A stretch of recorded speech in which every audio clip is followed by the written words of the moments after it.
Hay un viejo proverbio alemán que ha sobrevivido a los siglos. El aire de la ciudad hace libre. Para una persona del siglo XXI, esta frase suena como una hermosa metáfora sobre oportunidades, carrera y autonomía personal. Pero para un campesino del siglo XIII o XIV no era una metáfora, sino una dura fórmula legal de la que dependía su vida. La regla era simple y cruel, como todo en esa época. Si un siervo escapaba de su feudal, llegaba al mercado de la ciudad y lograba vivir dentro de las murallas de la ciudad exactamente un año y un día, sin ser atrapado, dejaba de ser un esclavo. Su antiguo dueño ya no tenía poder sobre él. El labrador de ayer se convertía en ciudadano. Parece que este es un final feliz para la historia. La persona atraviesa la puerta, inhala una mezcla de humo, estiércol y el olor de pan fresco y comprende. Ahora es su propio amo. Pero esto es una ilusión, porque en el mismo instante en que la reja de la puerta de la ciudad caía tras él, pasaba de una celda a otra. Esta vez a una celda de hierro de las leyes urbanas. La ciudad medieval es un experimento único en la historia de la humanidad. Imagina un espacio comprimido por muros de piedra que no se pueden expandir. Dentro de esos muros, en una superficie de un par de kilómetros cuadrados, viven, trabajan, oran y mueren 10, 20 y a veces hasta 40.000 personas. La densidad de población en Londres o París en esa época era tal que la gente literalmente caminaba sobre las cabezas de los demás. Las casas crecían hacia arriba, sobresaliendo sobre las calles, cubriendo el cielo, y los callejones eran tan estrechos que dos jinetes no podían pasar sin rozarse las rodillas. En tal estrechez, cualquier error de una persona podía costarle la vida a toda la ciudad. Si un habitante se tomaba la molestia de limpiar la chimenea, un barrio entero podía arder. Si un carnicero arroja las vísceras en el pozo, la mitad de la población morirá de una epidemia. Si un comerciante comienza a hacer trampa con las balanzas, estallará una revuelta que arrasará tanto el ayuntamiento como los almacenes. Por lo tanto, la libertad de la ciudad medieval no tenía nada que ver con nuestra libertad moderna. Era una libertad de supervivencia colectiva. Para que este complejo, superpoblado y siempre bullicioso hormiguero no se destruyera a sí mismo, necesitaba un reglamento extremadamente estricto. Y así fue creado. La vida urbana estaba regulada de tal manera que al hombre moderno le parecería una tiranía insoportable. Las autoridades te indicaban qué ropa llevar, cuántos platos poner en la mesa de la boda, cuándo apagar la luz en el dormitorio, qué ancho debían tener los calcetines de tus zapatos y cuántas veces podías gritar antes de arrojar los desechos por la ventana. No había esfera de la vida a la que no asomara el ojo del magistrado o del gremio. Estamos acostumbrados a pensar en la Edad Media como un tiempo de anarquía, donde el derecho del más fuerte lo decidía todo. Pero en las ciudades reinaba otra extrema, la dictadura de la burocracia. Se han conservado gruesos libros de los estatutos municipales de Venecia, Nuremberg, Londres y Lübeck. Son miles de páginas de prohibiciones. Está prohibido llevar pieles si no eres noble. Está prohibido hornear pasteles de carne si la carne no ha sido inspeccionada. Está prohibido trabajar después del toque de campana de la tarde. Está prohibido alojar extraños en tu casa por la noche. La violación de estas reglas no se castigaba simplemente con una multa.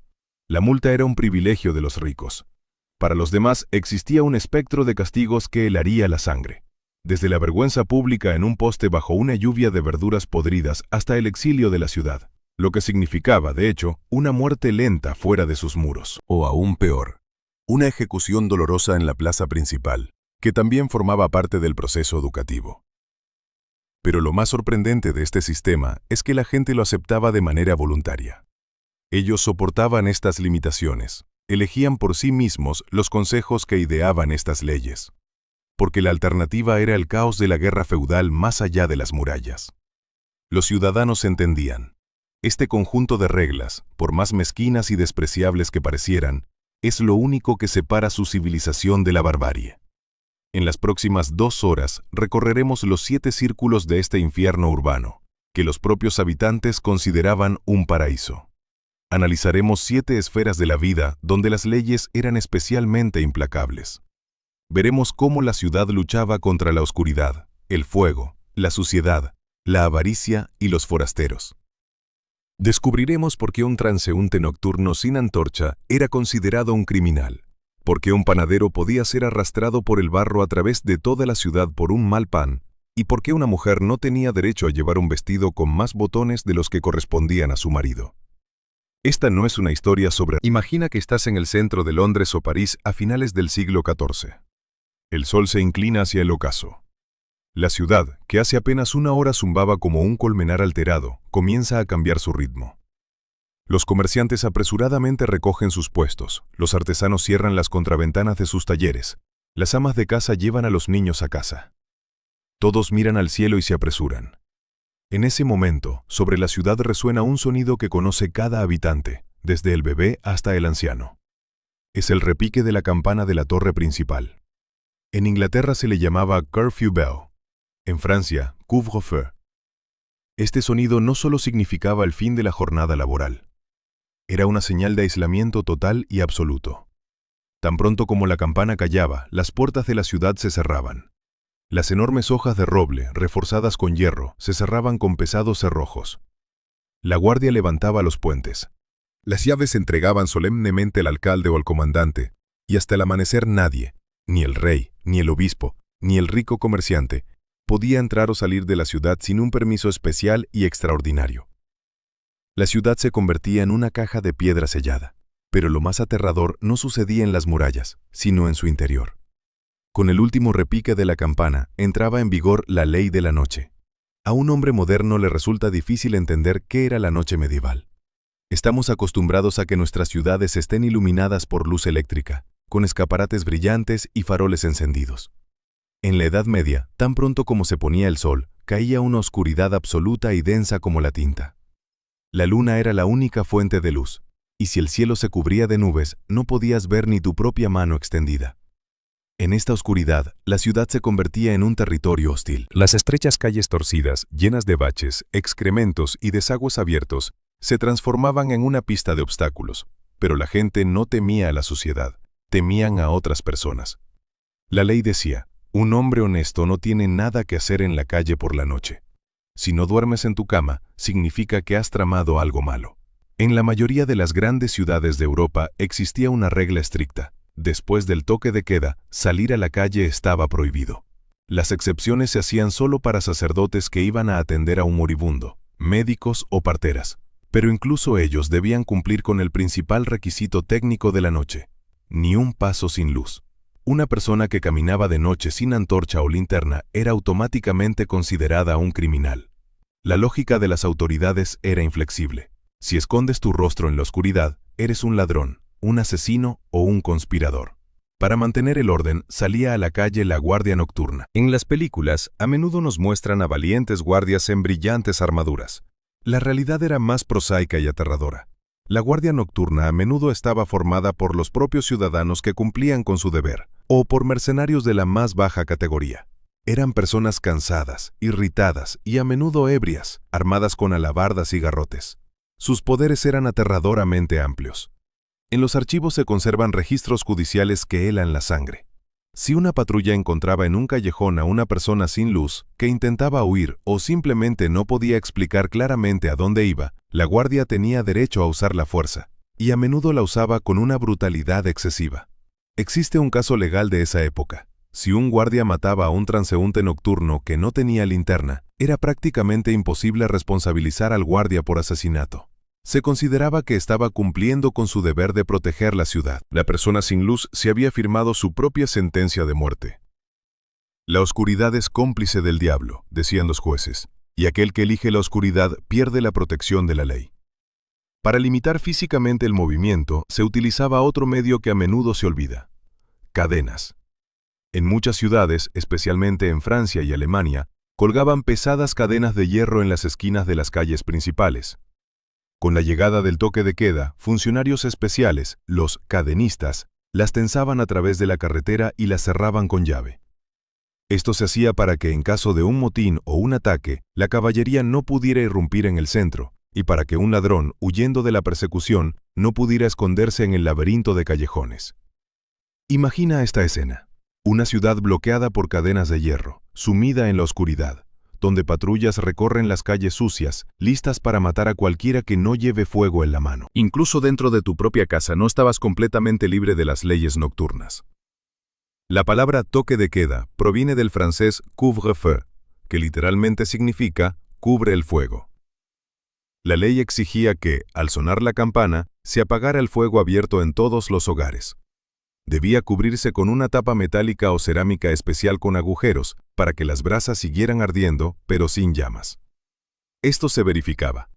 Si la patrulla veía una luz brillante en una ventana o chispas saliendo de una chimenea, podía irrumpir en la casa y multar al propietario con una cantidad equivalente a los ingresos de un artesano durante varios meses. ¿Por qué tanta severidad? ¿Por qué las autoridades temían tanto la vida nocturna? Había dos razones. La primera era política. La noche es el momento de las conspiraciones. En las estrechas comunidades gremiales, donde la competencia era mortal y el descontento por los impuestos constante, las autoridades temían de manera paniqueada las reuniones secretas. La prohibición de las reuniones nocturnas, la prohibición de que las tabernas trabajaran después del atardecer, eran intentos de prevenir un motín. Si la gente se queda en casa sin luz, no pueden conspirar para derrocar al alcalde. La segunda razón era criminal. La ciudad medieval era relativamente segura durante el día gracias al sistema de responsabilidad colectiva. Si alguien gritaba, ¡atrapen al ladrón!, todos los vecinos estaban obligados a salir y ayudar. Pero por la noche, este sistema no funcionaba. Los gritos podían no ser escuchados tras gruesas paredes o la gente temía salir. Por eso, el Estado asumía el monopolio de la violencia, declarando la calle como una zona prohibida. Claro que había quienes violaban estas leyes. El mundo criminal vivía su propia vida. Los ladrones profesionales, a quienes llamaban aves nocturnas, sabían cómo eludir las patrullas, trepar sobre cadenas y moverse en silencio. Existían tabernas clandestinas, donde las ventanas se cubrían con mantas gruesas para que ningún rayo de luz pudiera escapar al exterior. Allí, en el aire denso, a la luz de un pequeño trozo de vela, se jugaba a los dados, se cerraban tratos y se planeaban crímenes. Pero si la guardia llegaba, no habría piedad para nadie. A los atrapados de noche los esperaba la fría. Así se llamaba la prisión de la ciudad, que a menudo era simplemente un sótano húmedo en el ayuntamiento o un pozo en la torre.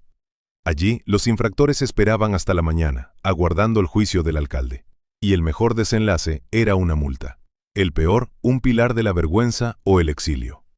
Así vivían los ciudadanos durante siglos. Cada atardecer les recordaba que eran solo pequeños engranajes en un enorme mecanismo que debía detenerse a una señal. Sin embargo, el miedo al fuego en los hogares tenía otra razón, mucho más poderosa que la simple política. Una razón que podía destruir la ciudad por completo en una sola noche, borrarla de la faz de la tierra junto con miles de habitantes. Y precisamente esta amenaza dio origen a un segundo, aún más severo conjunto de leyes, relacionadas con lo que construyes tu casa y cómo vives en ella. En el mundo moderno, la seguridad contra incendios son instrucciones aburridas, detectores de humo en el techo y un extintor en la esquina que nadie sabe usar. En una ciudad medieval, la seguridad contra incendios era una religión. Era un culto basado en el horror animal. Si miras las antiguas grabados de ciudades como Nuremberg o Rouen, parecen de cuento de hadas. Techos puntiagudos, torres, callejuelas estrechas y acogedoras. Pero para una persona de esa época, este paisaje era una pila de leña lista para arder. Las casas se construían de madera, las rendijas se sellaban con musgo y estopa, los techos se cubrían de paja o tejas de madera, y para la iluminación se usaban grasa y cera. Añade a esto herrerías, panaderías y fogones abiertos en cada hogar. La ciudad era un barril de pólvora que esperaba una chispa, y esas chispas caían regularmente. Las crónicas de los siglos XIII y XIV se leen como informes del frente. Lübeck ardió por completo varias veces. Londres en el siglo XII se quemaba tan a menudo que los cronistas dejaron de registrarlo como algo inusual. Un incendio en la Edad Media no es un incidente local donde se quema un apartamento.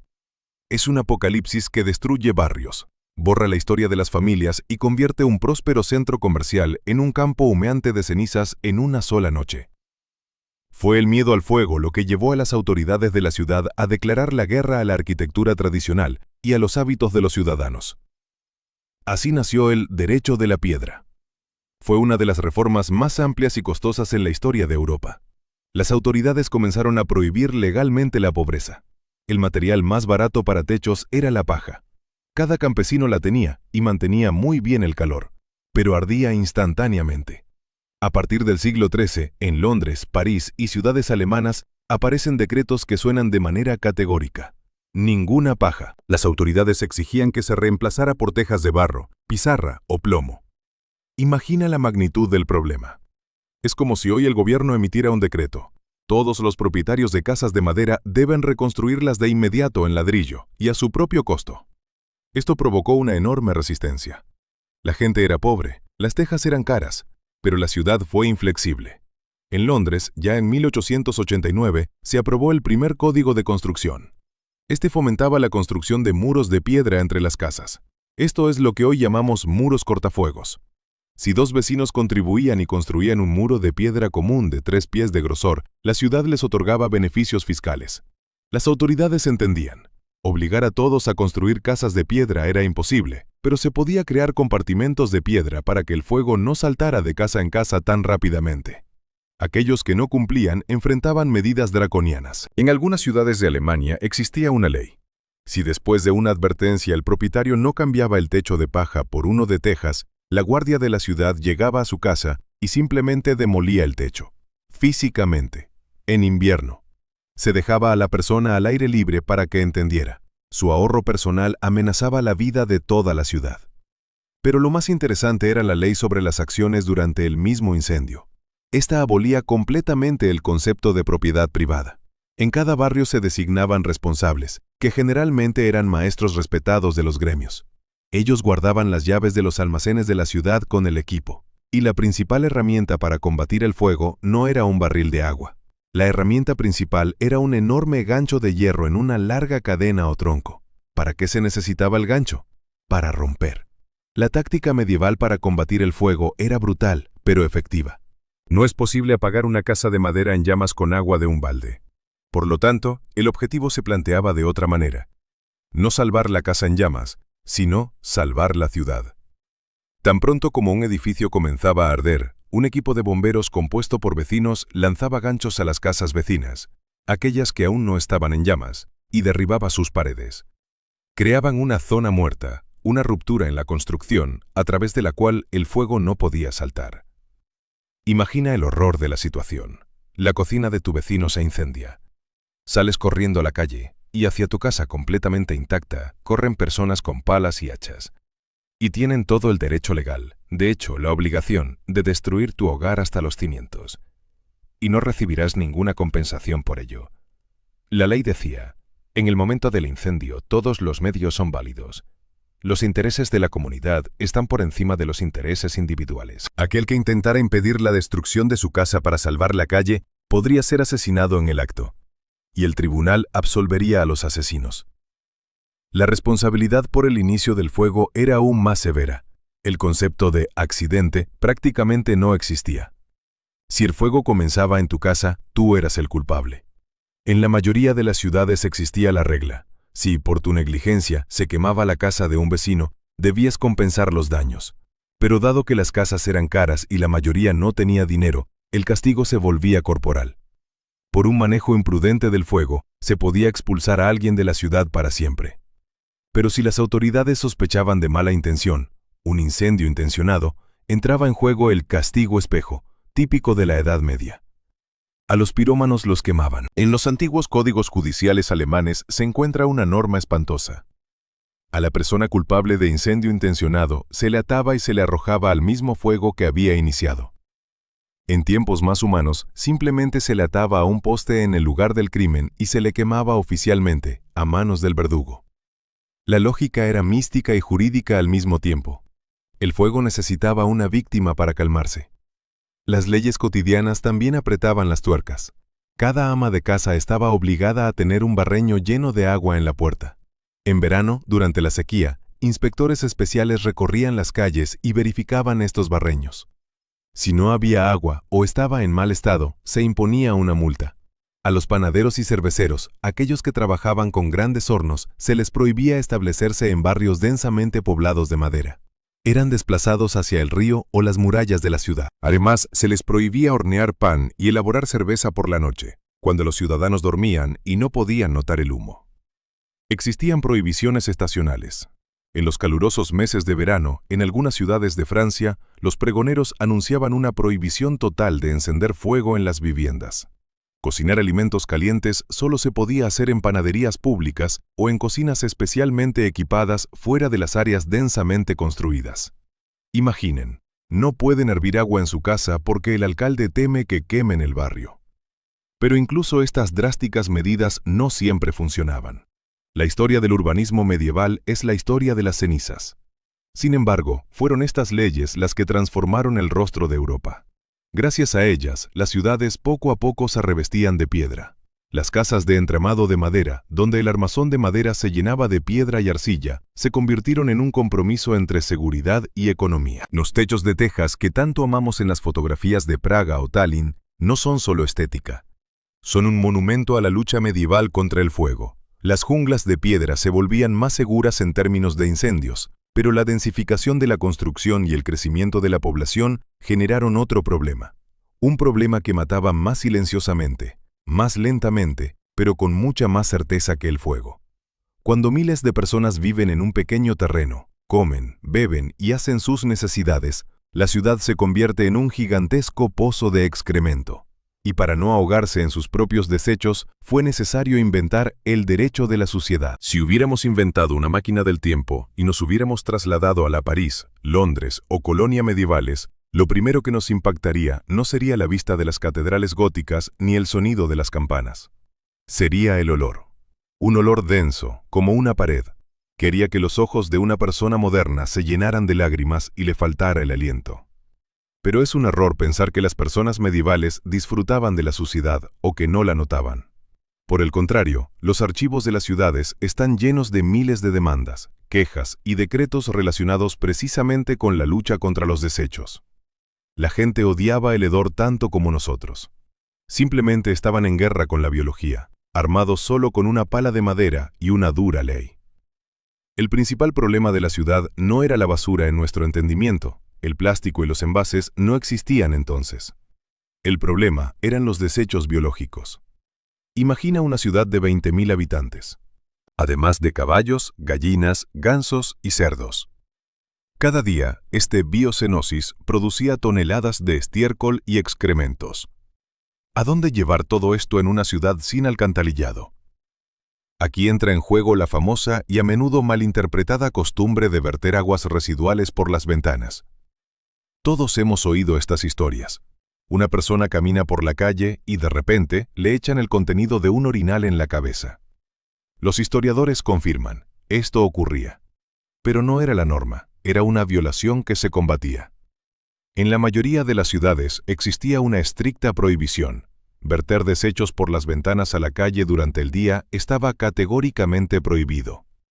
Solo se podía hacer tarde en la noche o temprano en la mañana, cuando las calles estaban vacías. Y aún así, existía la ley del grito de advertencia. En Francia, por ejemplo, el propietario debía gritar 3 veces en voz alta, «¡Cuidado! ¡Agua!», antes de volcar el balde. Si no lo hacía y empapaba a un transeúnte, la víctima tenía derecho a demandar. La multa por un abrigo arruinado era enorme, así que el caos estaba regulado. Pero si no se podía por la ventana, entonces ¿a dónde?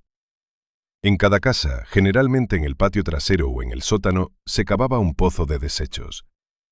Era simplemente un pozo profundo, revestido de piedra o madera. Allí se acumulaba todo. Y aquí surgía la profesión más aterradora de la Edad Media. Una profesión de la que no se habla en las novelas de caballería, pero sin la cual la ciudad habría muerto en un mes. Eran los desollinadores. En Inglaterra se les llamaba granjeros de gong o hombres de la noche. Trabajaban solo de noche. Su tarea era descender a esos pozos desbordados, sacar el contenido con cubos, cargarlo en barriles y llevarlo fuera de las murallas de la ciudad. Era un trabajo infernal. La gente se ahogaba con los vapores tóxicos. A veces, en los pozos cerrados se acumulaba metano, y si el desollinador bajaba allí con una antorcha, ocurría una explosión. Estas personas eran marginadas. Se les prohibía vivir cerca de los ciudadanos comunes, se les despreciaba al tocarlos. Pero el paradoja de la economía, ganaban enormes cantidades de dinero. Un desollinador ganaba mucho más que un tejedor o un carpintero, porque había pocos dispuestos a meterse en las heces de otros y la demanda era constante. Pero volvamos a la calle. ¿Quién era responsable de lo que había bajo sus pies? Las autoridades de la ciudad se dieron cuenta muy rápidamente. Limpiar toda la ciudad a expensas del tesoro era imposible. El presupuesto no alcanzaría. Por lo tanto, trasladaron la responsabilidad a los residentes. Existía la ley de territorio frente a la casa. Cada propietario de una vivienda estaba obligado a limpiar el tramo de calle frente a su fachada hasta la mitad de la acera. Generalmente, el sábado se declaraba el día de la gran limpieza. Si al caer la tarde del sábado había un montón de estiércol frente a su puerta, el domingo por la mañana llegaba un inspector y le imponía una multa. En algunas ciudades, si una persona persistía y no limpiaba la suciedad, la guardia podía llevarse por la fuerza de su casa algún objeto, una olla o una silla, como garantía de pago de la multa. Pero el principal enemigo de la limpieza no eran las personas, sino los cerdos. La cerdo en la ciudad medieval no era simplemente ganado, era una planta de reciclaje viva. Los pobres mantenían cerdos porque no necesitaban alimentarlos, simplemente los dejaban salir a la calle, donde comían sobras, verduras podridas y desechos. Era rentable. Pero las manadas de cerdos semisalvajes que vagaban por los callejones eran peligrosas. Mordían a los niños, socavaban los cimientos de las casas con sus pezuñas y asustaban a los caballos. En 1131 ocurrió una tragedia que cambió las leyes de Francia. El joven príncipe heredero Felipe montaba a caballo por París. De repente, un cerdo salió de un montón de basura y se lanzó bajo las patas del caballo. El caballo cayó, el príncipe salió disparado del sillín, se golpeó la cabeza contra una piedra y pronto murió. El cerdo mató prácticamente al rey. Después de esto, en París y luego en otras ciudades, se emitieron severos edictos. Nada de cerdos en las calles. Si la guardia veía un cerdo callejero, tenía el derecho de matarlo en el acto, y el cadáver pasaba a ser propiedad del verdugo. Sin embargo, había una excepción que muestra el poder de la religión. A los monjes de la Orden de San Antonio se les permitió soltar a sus cerdos, pero debían colgarles campanitas en el cuello. Así que si escuchabas el sonido de una campana, podría no ser un servicio religioso, sino un rebaño de cerdos sagrados buscando sobras.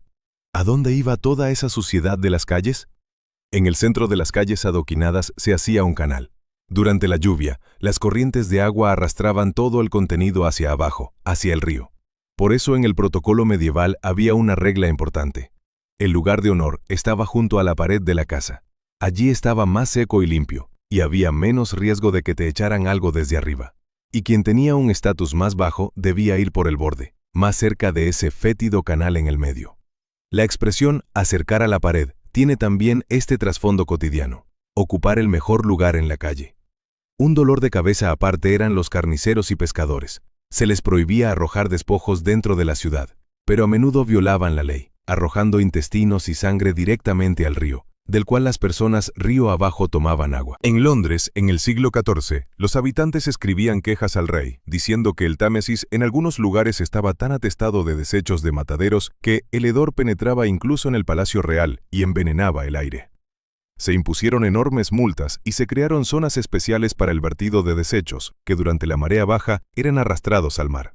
Por supuesto, no debemos imaginar la ciudad medieval como un vertedero hasta las rodillas. Los barrios ricos eran lavados y limpiados, existían baños públicos y las personas se lavaban con mucha más frecuencia de lo que se suele pensar en los mitos populares. Se mantenía la higiene corporal, pero la higiene del espacio público era una batalla perdida. La gente entendía la conexión entre la suciedad y las enfermedades, aunque la explicaban no por microbios, sino por miasmas, es decir, aire viciado.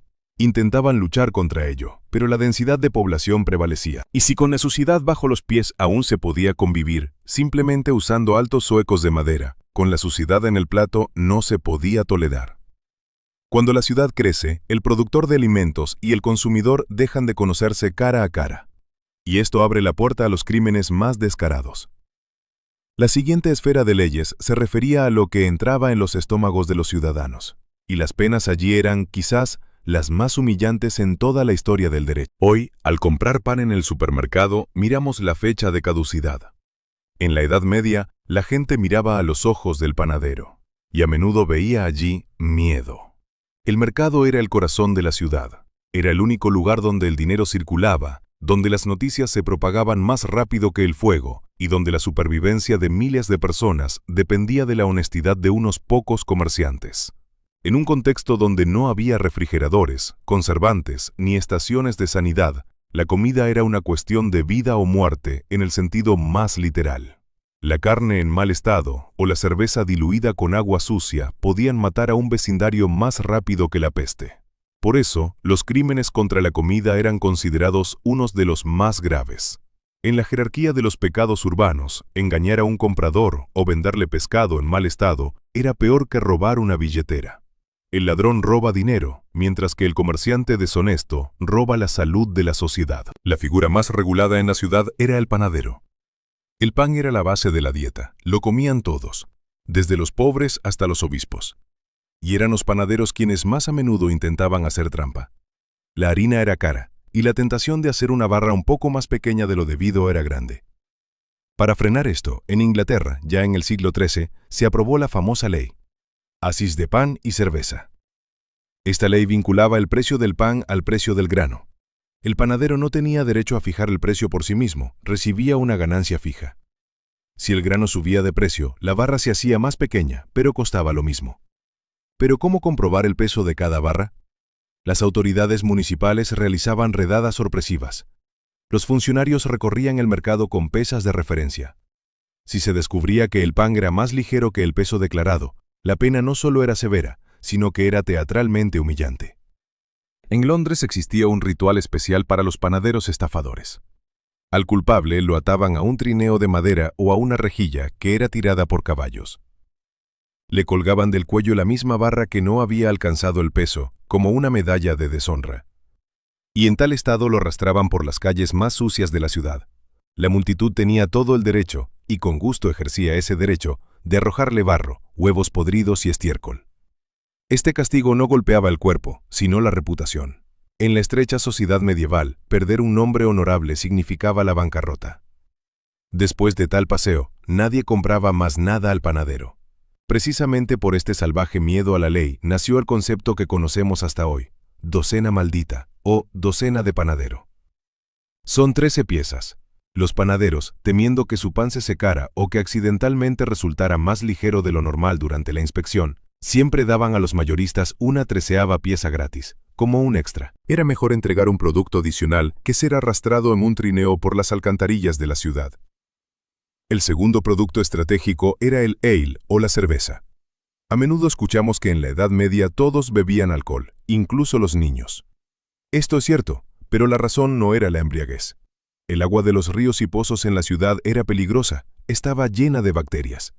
La cerveza, en el proceso de elaboración, pasaba por un tratamiento térmico, y el alcohol servía como un ligero antiséptico. La cerveza débil era la bebida más segura. Por lo tanto, quien diluía la cerveza con agua cruda o la estropeaba con ingredientes de mala calidad, en realidad envenenaba a la gente. La calidad era supervisada por funcionarios especiales, los L-Conner, o degustadores de cerveza. Existe una leyenda popular que dice que ellos comprobaban la calidad de la cerveza con pantalones de cuero. Vertían la cerveza sobre la mesa, se sentaban en los pantalones de cuero, y si después de media hora los pantalones se pegaban tanto que la mesa se levantaba junto con la persona, significaba que había suficiente azúcar en la cerveza. Los historiadores discuten si esto era verdad, pero el hecho es que el control era estricto. Por la mala cerveza o vino, el tabernero podía ser castigado de una manera única.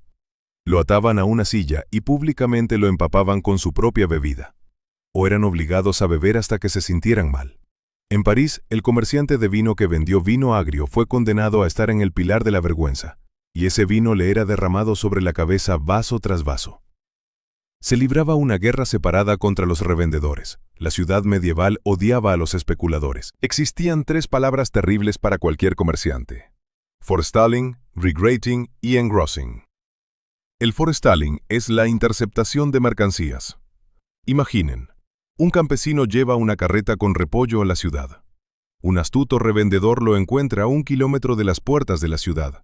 Compra todo al por mayor a bajo precio y luego lo lleva al mercado y lo vende a un precio exorbitante.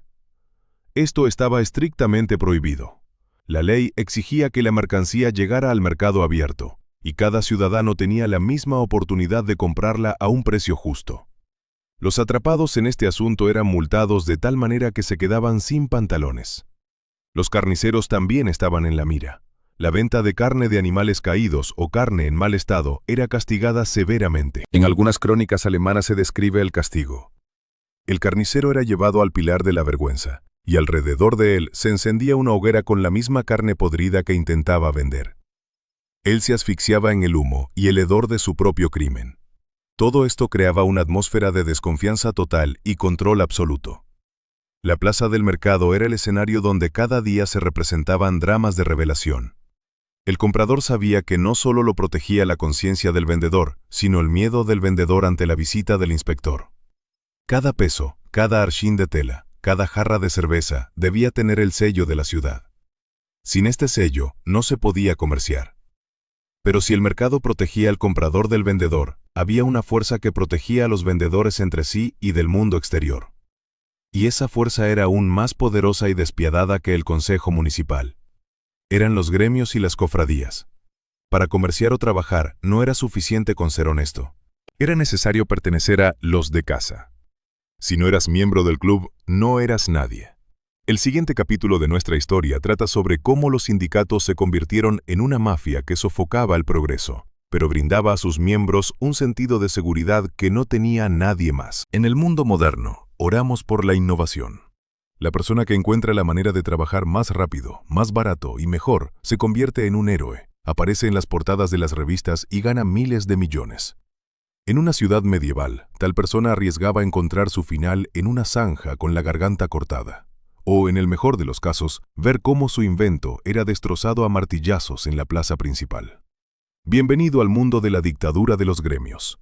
Un mundo donde la competencia era considerada un crimen y las ambiciones un pecado. La producción urbana se sostenía en un sistema de gremios. No eran sindicatos que protegían los derechos de los trabajadores. Eran carteles rígidos que sofocaban cualquier mercado libre. En cada ciudad, ya sea Brujas, Florencia o Novgorod, existía una regla. Una persona, un oficio. Si eras herrero, no tenías derecho a comerciar con granos. Si eras zapatero, no tenías derecho a reparar zapatos viejos.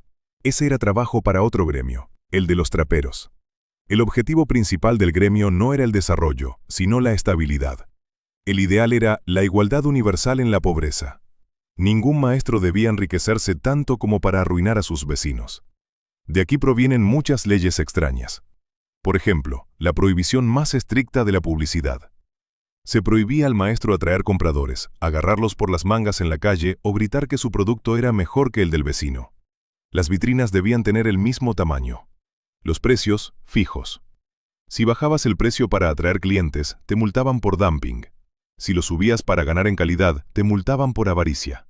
Debía ser como todos. Las innovaciones técnicas eran perseguidas con especial crueldad. Existe una historia famosa de las crónicas alemanas sobre cómo un inventor de una máquina que podía tejer varias cintas al mismo tiempo fue simplemente ahogado por orden del Consejo Municipal. La lógica era implacable. Si una máquina reemplazaba el trabajo de 4 personas, 3 quedarían sin empleo, comenzarían a pasar hambre y a rebelarse. Por lo tanto, era mejor frenar el progreso que permitir el desempleo. El gremio regulaba cada respiro del maestro. Todo estaba estipulado. ¿Cuántas puntadas debía tener un zapato? ¿Qué ancho debía tener el paño? ¿Cuántos aprendices se podían aceptar? Hablando de trabajo nocturno. Ya mencionamos que se prohibía trabajar de noche por miedo a incendios. Pero los gremios tenían su propia razón. La prohibición de trabajar a la luz de las velas se justificaba por la preocupación por la calidad. En la penumbra era fácil cometer errores, pero la verdadera razón era económica. Si un maestro trabajaba de noche, produciría más mercancía y rompería la sagrada igualdad. Por lo tanto, cuando sonaba la campana de la tarde, el golpe de los martillos debía cesar en toda la ciudad. Pero la parte más dramática de este sistema era la guerra contra los forasteros. En alemán existe la palabra Böhnschas, que se traduce como liebre de ático. En ruso se transformó en la palabra que conocemos partach. Así se llamaba a aquellos que intentaban trabajar en la ciudad sin unirse al gremio. Unirse al gremio era increíblemente complicado y costoso.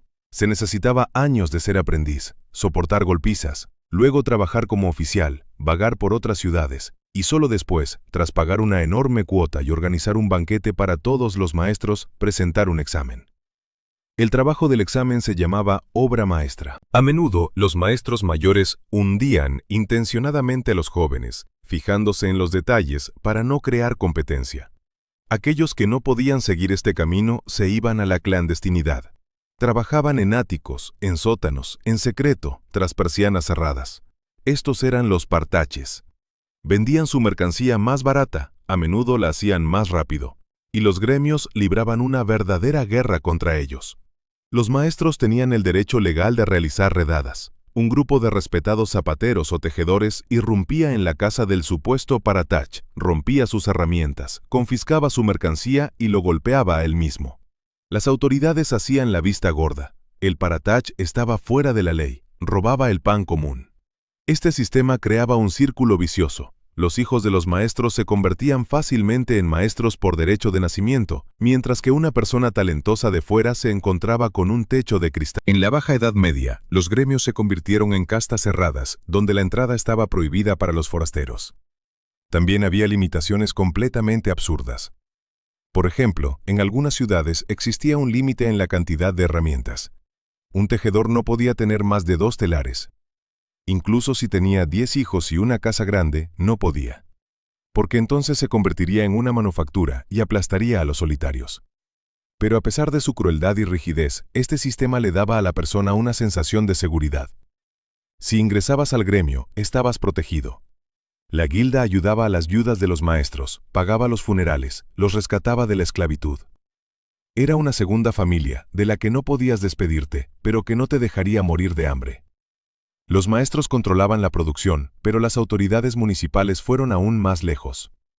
Decidieron que no era suficiente controlar cómo ganabas dinero, era necesario controlar cómo lo gastabas. Así surgieron leyes que hoy nos parecen la cúspide del absurdo estatal. Leyes que te prohibían llevar ropa bonita, incluso si tenías dinero para ello. Leyes que medían con una regla la longitud de las puntas de tus zapatos y la cantidad de botones en tu chaqueta. Era un intento de congelar la jerarquía social a través del vestuario. Imagina una situación. Estás caminando por la calle y se te acerca una patrulla, pero no te piden documentos ni buscan armas. Un guardia saca una regla y comienza a medir la punta de tu zapato, y luego otro guardia palpando la tela de tu capa. Y si resulta que la punta del zapato es 2 centímetros más larga de lo permitido, o que el forro de la capa está hecho de seda en lugar de lana, te arrestarán. Justo en el lugar, ante los ojos de los vecinos, pueden cortar la tela sobrante con un cuchillo, arruinando una prenda costosa, y te multarán con una cantidad que podría haber comprado una vaca. Esto no es la trama de una distopía, es la realidad de las leyes medievales sobre el lujo. Hoy en día nos parece que si una persona tiene dinero, tiene derecho a comprar todo lo que quiera. ¿Quieres un inodoro de oro? Adelante, siempre que pagues impuestos. En la Edad Media, la lógica era completamente opuesta. El dinero no otorgaba derechos sobre el estatus se daba por nacimiento. Las autoridades municipales y la iglesia temían de manera frenética la mezcla de clases. Creían que la sociedad era una jerarquía divina. Hay quienes rezan, hay quienes luchan y hay quienes trabajan. Y si el hijo del carnicero, al hacerse rico, se viste como un conde, entonces colapsará todo el orden mundial. Nadie podrá entender quién está frente a él, un señor al que hay que reverenciar, o un plebeyo al que se puede empujar. Por lo tanto, la ropa en la Edad Media no era simplemente un trozo de tela que cubría la desnudez. Era un pasaporte que llevabas contigo y que estaba prohibido falsificar. El ejemplo más destacado, en el sentido literal de esta lucha, fue la guerra contra el calzado. En el siglo XIV se pusieron de moda los pulenes, zapatos suaves con puntas largas y dobladas hacia arriba. Cuanto más larga era la punta, más incómodo era caminar. Y por lo tanto, menos te dedicabas al trabajo físico. La longitud de la punta se convirtió en un indicador directo de nobleza. En Londres y París se emitieron decretos que regulaban la longitud de los escotes con precisión de 1 pulgada. Un plebeyo podía llevar un escote de no más de media pie. Un ciudadano rico, 1 pie. Un caballero, 1 pie y media. Y a los príncipes de sangre se les permitía llevar escotes de cualquier longitud, incluso de medio metro. Para no tropezar, estos largos extremos se ataban con cadenas a las rodillas. La iglesia llamaba a este tipo de calzado garras de Satanás. Los predicadores gritaban que en esos escotes habitaban demonios y que con ese tipo de calzado era imposible arrodillarse para orar. Pero la moda era más fuerte que la fe. Hay una anécdota histórica que dice que en la batalla de Nicópolis, los caballeros franceses se vieron obligados a cortar los escotes de sus zapatos con espadas para poder correr rápidamente hacia sus caballos. La segunda línea del frente pasaba por las telas y los colores. El color costaba dinero. Los tonos brillantes y saturados, rojo, azul, púrpura, requerían tintes caros. La gente pobre llevaba gris, marrón, verde pálido, colores de lana natural y tintes vegetales baratos. Por eso, cuando los comerciantes enriquecidos comenzaron a vestir a sus esposas de escarlata y púrpura, la nobleza se indignó. Se promulgaron leyes que prohibían a las personas sin título llevar ciertos tipos de pieles. La piel de armiño, una piel blanca con una cola negra, estaba reservada exclusivamente para reyes y la alta aristocracia. A los comerciantes se les permitía llevar marta o zorro, y a los artesanos y pequeños comerciantes se les prescribía conformarse con piel de oveja, conejo o, en el peor de los casos, gato. Sí, la piel de gato estaba oficialmente estipulada en los estatutos como aceptable para las clases bajas. Especialmente las mujeres sufrían. Los consejos municipales, compuestos únicamente por hombres, regulaban con maníaca insistencia el guardarropa femenino. Medían la profundidad del escote. Contaban la cantidad de botones. En algunas ciudades alemanas, a las mujeres de la burguesía se les prohibía tener más de una cierta cantidad de vestidos. Existió un caso real en Frankfurt, donde a una mujer se le multó porque el dobladillo de sus mangas era demasiado ancho. Su marido intentó demostrar en el tribunal que ella simplemente había descosido un forro viejo, pero los jueces fueron implacables. La ley es la ley. Pero, ¿por qué era necesario esto, además del deseo de humillar a los trepas? También había una razón económica, bastante racional. Las autoridades temían lo que hoy llamamos fuga de capitales. La seda se traía de Oriente, el terciopelo de Italia. Al comprar telas caras, los ciudadanos entregaban oro a extranjeros. Los reyes y los burgomasters querían que la gente gastara dinero en paños nacionales y que ahorrara los excedentes para pagar impuestos o comprar armas en caso de guerra.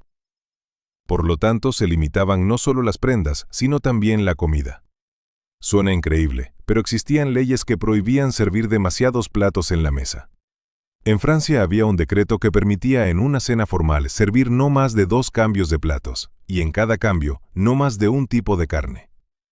Las autoridades intentaban detener la loca carrera de la vanidad, cuando cada burgués, tratando de superar a su vecino en la boda de su hija, se endeudaba y se arruinaba. La quiebra de un ciudadano no era beneficiosa para la ciudad. ¿Se cumplían estas leyes? Sí y no. La gente, por supuesto, intentaba eludirlas. Cosían pieles prohibidas en el interior de la capa. Usaban ropas brillantes en casa. Pero el riesgo era alto. Se fomentaban las denuncias. Una sirvienta que denunciaba a su ama por llevar terciopelo en secreto podía recibir una parte de la multa. Las autoridades llevaban a cabo castigos ejemplares. En Italia se practicaba la quema pública de cosas vanas. En la plaza se acumulaba una montaña de sombreros prohibidos, pelucas, cartas de juego y botas demasiado largas, y bajo la prédica del sacerdote, todo esto se entregaba al fuego. Estas leyes creaban un entorno visual único. Al salir a la calle de una ciudad medieval, podías leer el estatus de cualquier persona con solo una mirada. Ahí va un médico con una larga capa, ahí va un carnicero con un corto jubón, ahí va un caballero en seda, y ahí va una prostituta. Sí, incluso para las mariposas nocturnas había un código de vestimenta. A menudo se les prohibía llevar joyas, coifas y velos, para que las mujeres decentes no pudieran confundirse con ellas. En algunas ciudades se les obligaba a coser una franja amarilla en la manga o a usar medias a rayas. Pero mientras a unos se les prohibía destacar, para que no parecieran mejores de lo que eran, a otros se les forzaba a resaltar, para que todos supieran, a esa persona no se le debe acercar. La ciudad, a pesar de su estrechez, debía separar claramente a los limpios de los impuros. Y no se trataba solo de criminales. Se trataba de grupos enteros de personas que vivían en la ciudad, que eran necesarios para la ciudad, pero que, aún así, eran considerados malditos. Nuestra última, séptima ley, sobre aquellos que vivían más allá de la invisible línea de la alienación. Sobre los forasteros. Hemos llegado a la parte más sombría y paradójica de la vida urbana. La ciudad es un mecanismo que debe funcionar sin interrupciones. Y para que cualquier mecanismo funcione, no solo se necesitan fachadas hermosas y mercados prósperos, sino también un sistema de desagüe. En un sentido social, esa alcantarilla eran las personas que la sociedad despreciaba, pero sin las cuales no podría existir ni un día. La paradoja de la ciudad medieval radicaba en que odiaba a los forasteros, pero al mismo tiempo protegía y regulaba legalmente a sus propios marginados internos. Comencemos con la figura que inspiraba un miedo aterrador, el verdugo. En nuestra imaginación, es una persona enmascarada que aparece solo en la horca. En realidad, el verdugo, o maestro de los trabajos de la espalda, era un funcionario público de la ciudad. Vivía en la ciudad de manera permanente y todos lo conocían de vista. Pero la ley trazaba una línea invisible a su alrededor que no se podía cruzar. El verdugo era considerado impuro. Su toque contaminaba. Por lo tanto, las leyes que regían su vida cotidiana eran humillantemente detalladas. A menudo se le prohibía residir en los barrios decentes. Su casa estaba situada junto a la muralla de la ciudad, cerca del matadero o del vertedero. En la iglesia debía permanecer detrás de todos, junto a la puerta, o tener un lugar separado, para no respirar el mismo aire que los buenos cristianos. Pero la regla más interesante se refería al mercado. El verdugo también debía comer. Pero si tocaba una manzana o un trozo de carne en el puesto con su mano, que había torturado y matado a personas, nadie más compraría ese producto. Por lo tanto, en algunas ciudades se le permitía al verdugo tomar los alimentos solo con una cuchara especial o señalarlos con un palo. El comerciante estaba obligado a darle el producto, a menudo de forma gratuita o por una tarifa simbólica. Era una especie de impuesto por el miedo. Pero aceptar el cambio de las manos del verdugo era algo que el comerciante despreciaría. A menudo era el verdugo quien cumplía funciones que otros despreciaban. Supervisaba los burdeles de la ciudad y limpiaba los baños públicos. La muerte y la suciedad siempre iban de la mano. Hablando de burdeles, este es otro mito sobre la Edad Media. Supuestamente la Iglesia lo prohibía todo y no existía sexo fuera del matrimonio. En realidad, la prostitución era una industria legal, próspera y estrictamente regulada de la economía urbana. Teólogos, incluso tan autoritarios como San Agustín o Santo Tomás de Aquino, utilizaban una metáfora cínica pero precisa. Las prostitutas en la ciudad son como una alcantarilla en el palacio. Si quitas la alcantarilla, el palacio se llenará de hedor. Las autoridades entendían que en la ciudad había muchos aprendices solteros, soldados y comerciantes de paso. Si no se les daba una salida legal a su energía, comenzarían a acosar a las honestas hijas de los burgueses y se desataría el caos. Por eso, las casas de tolerancia no estaban ocultas. Eran propiedad del municipio y a veces, y esto es un hecho histórico, incluso estaban en manos de organizaciones eclesiásticas que recibían alquileres de ellas. Pero la ley del derecho del extranjero también se aplicaba aquí. Las sacerdotisas del amor debían diferenciarse de las mujeres decentes. Ya mencionamos las franjas amarillas en su ropa, pero las restricciones también se referían a la geografía. Los burdeles solo podían estar en ciertas calles. En Londres era el distrito de Southwark, al otro lado del puente. En París eran calles con nombres que hoy serían vergonzoso traducir. A las chicas se les prohibía visitar ciertas partes de la ciudad. Se les prohibía usar seda y joyas, aunque a menudo violaban esto, ya que tenían dinero. Las enterraban fuera del recinto del cementerio, en tierra no consagrada. La ciudad utilizaba sus cuerpos, les cobraba impuestos, pero les negaba la salvación del alma. Si las prostitutas eran un mal necesario, había un grupo de personas que solo provocaba un horror místico: los leprosos. La lepra fue una plaga de la Edad Media. Es una enfermedad que descompone al ser humano vivo. Hoy en día se trata con antibióticos, pero en aquel entonces era una sentencia de muerte. Sin embargo, lo más aterrador no ocurría en el hospital, sino en la iglesia. Cuando a una persona se le diagnosticaba lepra, se realizaba un rito oficial de entierro sobre ella. A la persona viva la colocaban en un ataúd o la cubrían con un manto negro. El sacerdote leía una misa de difuntos, le arrojaba una pala de tierra y pronunciaba las aterradoras palabras: «Estás muerto para el mundo, pero vives para Dios». Después de esto, legalmente la persona dejaba de existir. Sus bienes eran repartidos entre los herederos. La esposa era considerada viuda y podía volver a casarse. Y al leproso se le expulsaba de la ciudad a un leprosario. Sin embargo, a los leprosos a veces se les permitía entrar en la ciudad para pedir limosna. Era su única forma de sobrevivir. Y aquí entraba en vigor la dura ley de la distancia. El leproso estaba obligado a llevar una túnica que ocultara su rostro y figura, y debía tener consigo una matraca o una campanita. Tenía que hacer ruido con cada paso para que las personas sanas pudieran apartarse. Se le prohibía hablar con la gente estando de cara al viento, para que su aliento no llegara al interlocutor. Se prohibía beber de arroyos y pozos. Se prohibía tocar las barandillas de los puentes. Era la vida de un fantasma que vaga entre los vivos, sonando con su campanita. Otra categoría de ajenos eran los no creyentes, principalmente los judíos. En la Europa medieval, los judíos ocupaban un nicho único. La Iglesia cristiana prohibía categóricamente prestar dinero a interés.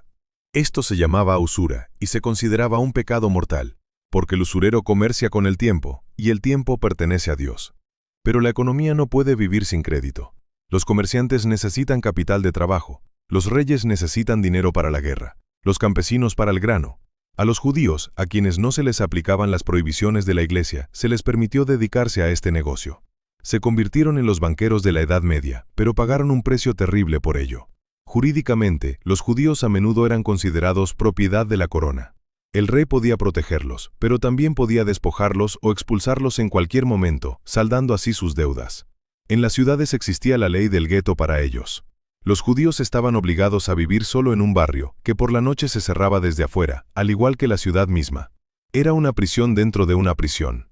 El Cuarto Concilio de Letrán, en 1215, decretó que los judíos y los musulmanes debían llevar distintivos en su ropa, para que los cristianos no entraran en contacto accidentalmente con ellos. Normalmente era un círculo amarillo cosido en el pecho o un gorro amarillo puntiagudo. El color de la traición, el color de la orina, el color del azufre. La simbología era humillante. Y finalmente, los más desposeídos de todos, los vagabundos y los mendigos. Cristo legó ayudar a los pobres y la limosna era una forma de expiar pecados. Pero la ciudad temía a las personas sobrantes. Se diferenciaba entre los pobres dignos, discapacitados, huérfanos, damnificados locales, y los indignos, los vagabundos sanos, capaces de trabajar. La ley era implacable con estos últimos. Una persona sin domicilio, sin gremio y sin señor era considerada un criminal potencial. En Inglaterra existían estatutos contra la mendicidad. Si atrapaban a una persona sana pidiendo limosna por primera vez, la azotaban. En la segunda vez, podían cortarle una oreja o marcarle la cara con un hierro candente. En la tercera vez, la pena de muerte. La ciudad decía claramente, trabaja o muere. No había lugar para la compasión hacia aquellos que no encajaban en el sistema. Todos estos 7 círculos de leyes, desde la oscuridad de la noche